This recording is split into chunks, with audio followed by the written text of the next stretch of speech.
Now turn to Section 1 of your booklet. Section 1. A campus radio station is going to be in action. An interviewer is interviewing a man from the university for the survey.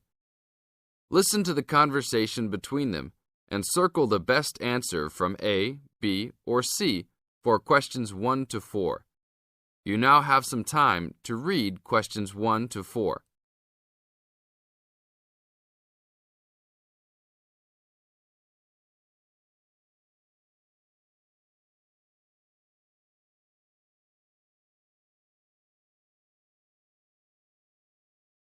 You will see there is an example which has been done for you. On this occasion only, the conversation relating to this will be played first.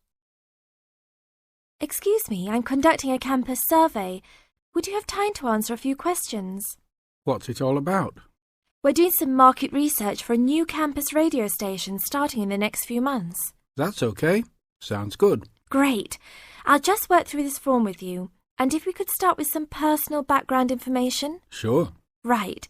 If I could have your age, please. 26. Okay, good. The teacher being interviewed is 26 years old, so B is circled. Now, we shall begin. You should answer the questions as you listen, because you will never hear the recording for the second time. Listen carefully and answer questions 1 to 4. Excuse me, I'm conducting a campus survey. Would you have time to answer a few questions? What's it all about? We're doing some market research for a new campus radio station starting in the next few months. That's okay. Sounds good. Great. I'll just work through this form with you. And if we could start with some personal background information? Sure. Right. If I could have your age, please. 26. Okay, good. And are you a student, teacher, or in another job? Well, I'm a tutor, but I'm also a postgraduate student, so I don't know what you might call me. What do you think? Okay, well, I'm more of a teacher, really. Fine. And would you mind if I asked about your salary, or I could leave it blank? No, that's okay. It's $20,000 a year. Thanks. Right. Now about your current listening habits. What would you say is your main reason for listening to radio? Well, I'm usually busy during the day at work, so I usually only listen to the radio at night. It helps me relax and unwind, even if I'm studying. Good. And how many hours a day on average do you listen to the radio? Well, not a lot really. I'd say just over an hour all told. Now you have some time to read questions 5 to 10.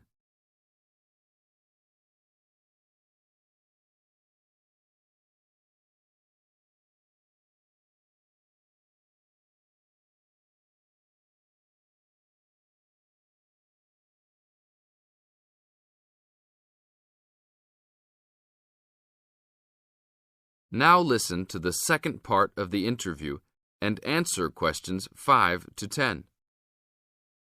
So, what are the two main times of the day that you listen to the radio?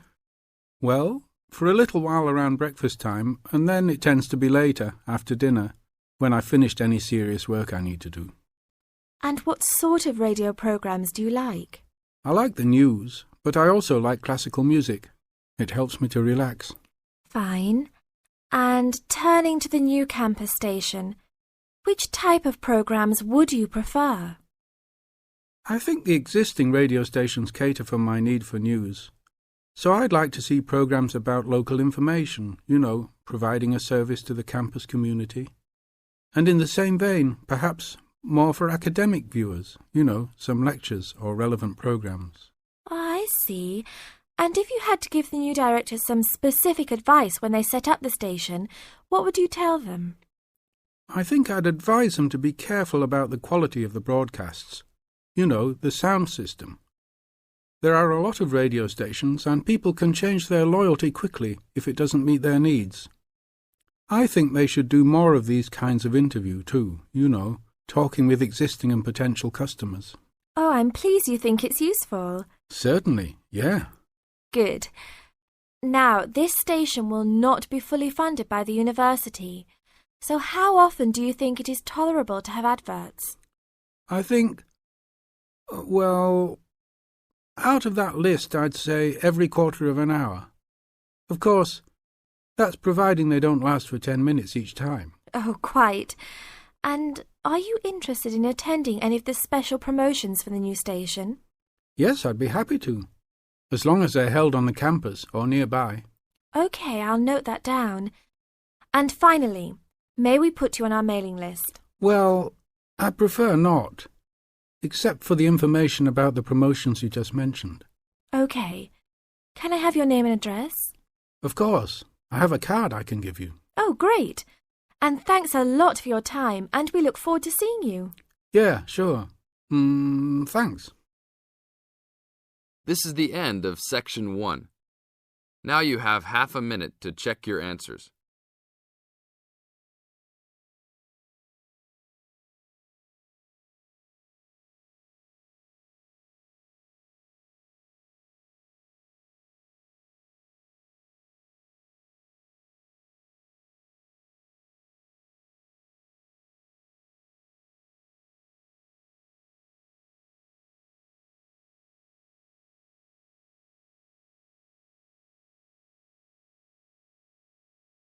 Now turn to Section 2. Section 2. You are going to hear a talk given by Madeline. She is going to introduce the recreational facilities on campus and in town. First, you have some time to look at questions 11 to 20.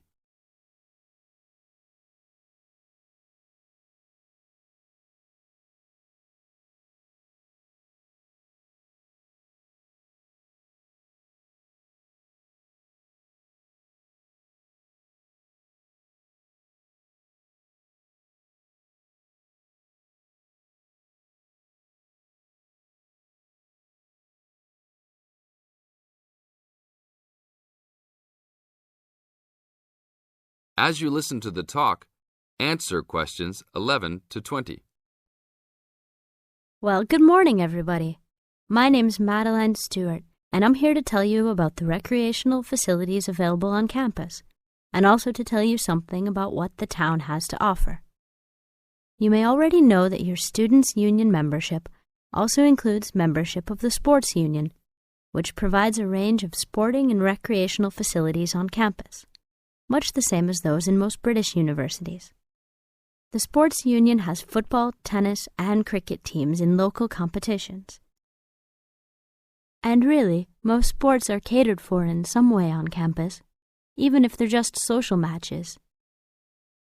In the building itself, there are fitness classes and a full gym, including weights. The Sports Union can also provide cheap tickets to some major sporting events. And to keep you up to date with everything available, there's a weekly newsletter distributed around the campus. You should check this to find out the names and phone numbers of the contact people for each sport or activity you're interested in. Yes, did you have a question?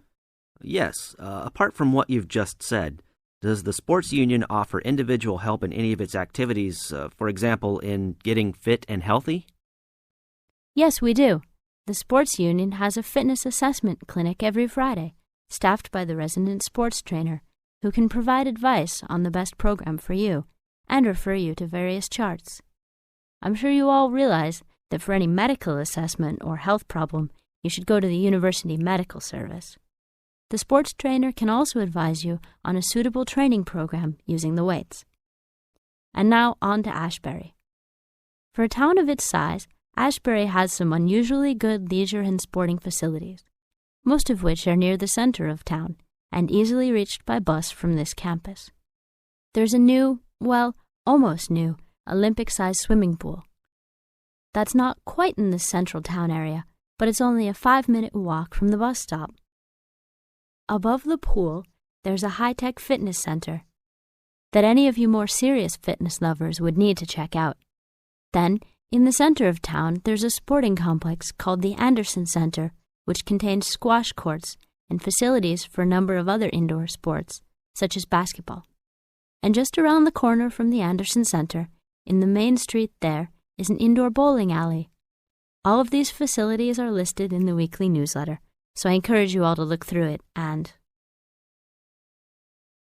This is the end of Section 2. Now you have half a minute to check your answers.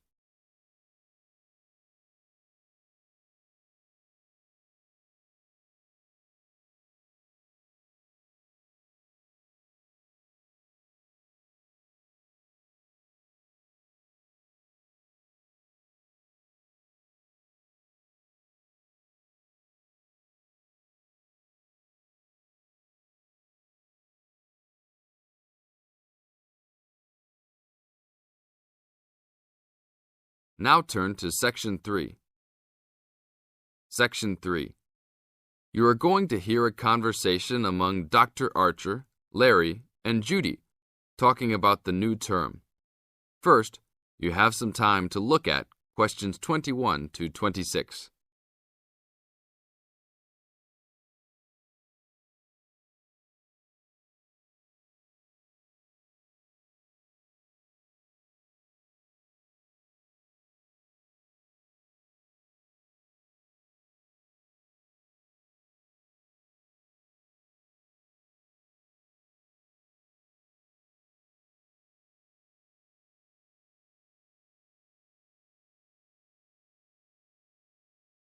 Now listen carefully to the first part of the conversation and complete the notes and table below. Okay, everybody, welcome back to the new term. I hope you've all had a good break and that you're keen to start on your research project. What I'd like to do this morning is to give you a chance to ask questions about the project, requirements, ways of approach, how to get help if you need it. Today is informal. It may be already written on paper, but it's nice to have an opportunity to have it confirmed. So, any questions? Dr. Archer, is there a confirmed due date yet to hand it in? Yes, I can now confirm that it's 16th of July, not 15th, as first advised. Okay? And what about the word limit? Well, there is some flexibility on this, but in general it's 8 to 10,000 words. Ah, I see. And you can choose your topic, anything from years 2 and 3. Yes? I still can't work out what I want to do it on. In that case, you should see your course tutor to agree on your final topic, and you should also be aware that there is special assistance available at the library on library resources if you need help on that. Can I just check on the deadlines for everything? Certainly. Look, let me write it on the board when each stage should be completed. First of all, you've got to work on your basic project outline, and that's due in to your course tutor by 21st of February, which is only 2 weeks away, so you need to get cracking on that. Do we have to include a full reference list by then too? No, your reference list is due on 6th of April, which is 1 week later, so you have time to discuss this with your tutor. And when should we be doing the research? Well, that's over a 1-month period, essentially April to May. And the write-up? Well, you need to do quite a bit of research before you get going on your writing, so that's really May to July, with the due date for handing in on the 16th. Any more questions? Now look at questions 27 to 30.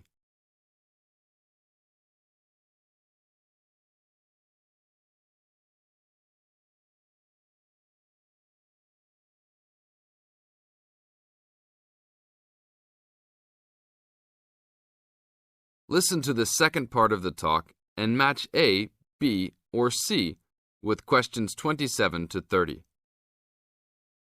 Well, sir, just some advice really. It's about the research approach. Would you advise us to use some case studies? Well, Larry, I know these can be difficult to arrange sometimes, but I really feel they are of great benefit in this subject. You can always talk to your tutor if you're having difficulty. Yes? I've looked over some previous research projects that are in the library. Is that a good idea, sir? I heard... Okay. I don't think you should go through them in detail, especially at this early stage, or you might end up being influenced by them more than you realise. But yes, it really is about the best guide you can have to what's required to what's expected in this type of project. Sorry, Judy, I butted in on you. That's all right. It's just that I noticed one project was a joint one. They work together as a pair. Is that a good idea? Yes, I remember that paper. Working in a pair can have some advantages, but to be frank, this is meant to be an individual project, so it's best to work on your own. About using subjects, is it okay if we use family members? Your own relatives? I don't see why not. They probably offer some advantages in terms of availability, although you need to guard against possible effects on your research outcomes. So, you can if you want. Perhaps you should discuss this with your tutor if you plan to use relatives, so you can approach it in the best way. Okay, thanks. Okay then. Well, I hope we've been able to sort out a few things. You're welcome to see me at any time, or drop me a note if you have any more queries. Fine, thanks. This is the end of Section 3. Now you have half a minute to check your answers.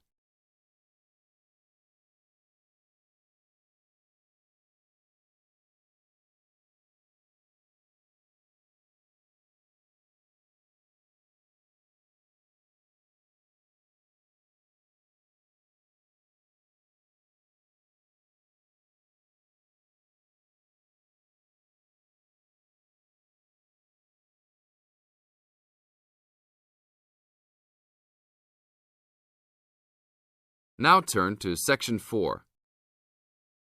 Section 4.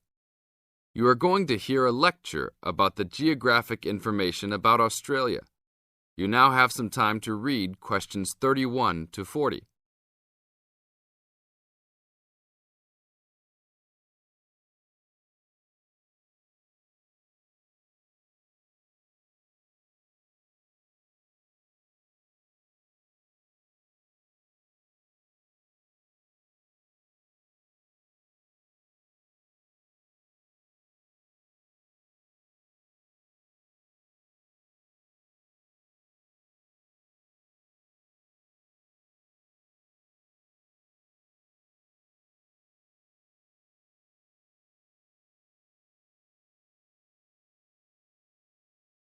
Now listen to the lecture and answer questions 31 to 40 by choosing the best answers from the choices.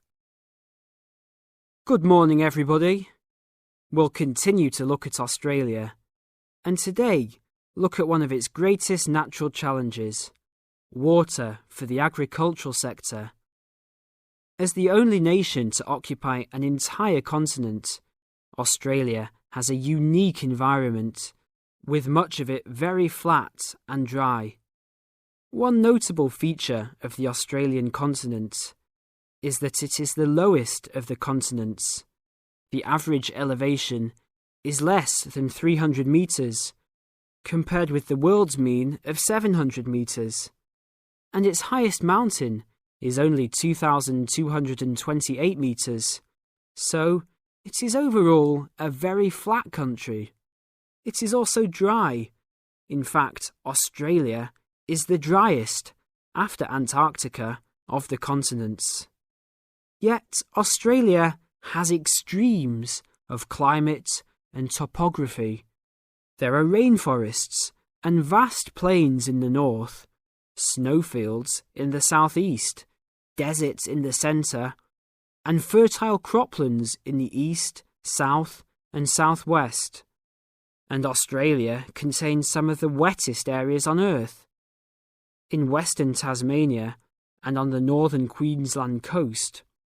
But half of the continent has an annual rainfall of less than 300 millimetres each year, and only 20% has more than 600 millimetres each year.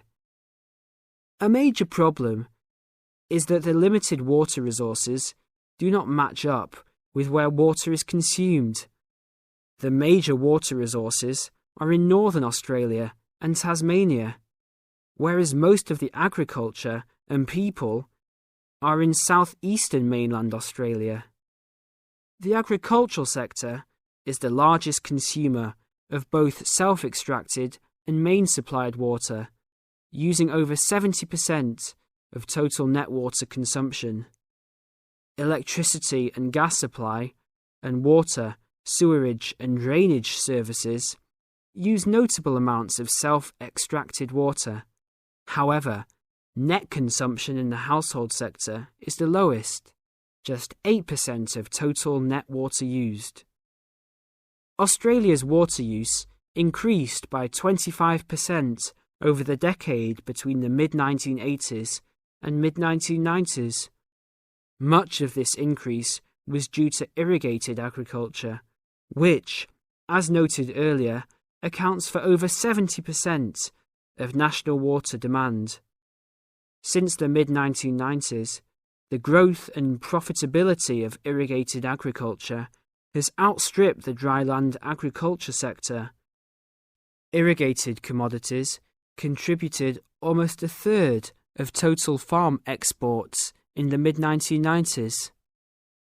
The results of a special government report in 2000 showed that if today's water use arrangements continue, the water needs of the rural industries will outstrip water availability by about 2020. Irrigated agriculture, Australia's major water-using sector, would be seriously affected by the shortfall. And although groundwater underlies large areas of Australia, it accounts for only 4% of water use. So, clearly, apart from water for households, which mainly comes from dams or rivers, it is the rural sector where efforts towards water conservation are particularly directed. In this sector, the largest consumers of water are the meat and wool industries. One of the major problems in considering sustainable agriculture is the large amounts of irrigated water used to produce these products. Some of the crops, such as wheat, maize, and soybeans, also use a lot of water. Furthermore, many crops are grown in dry areas, where up to half the available water evaporates from the soil surface or seeps down too low into the ground for the plant roots to reach it. Well, that's all we have time for this morning. You will be able to do further study on this topic in the library, and I have a handout here with references for those who want to come out to the front to collect it. Next week, we'll look at outback farming and... This is the end of Section 4. You now have half a minute to check your answers.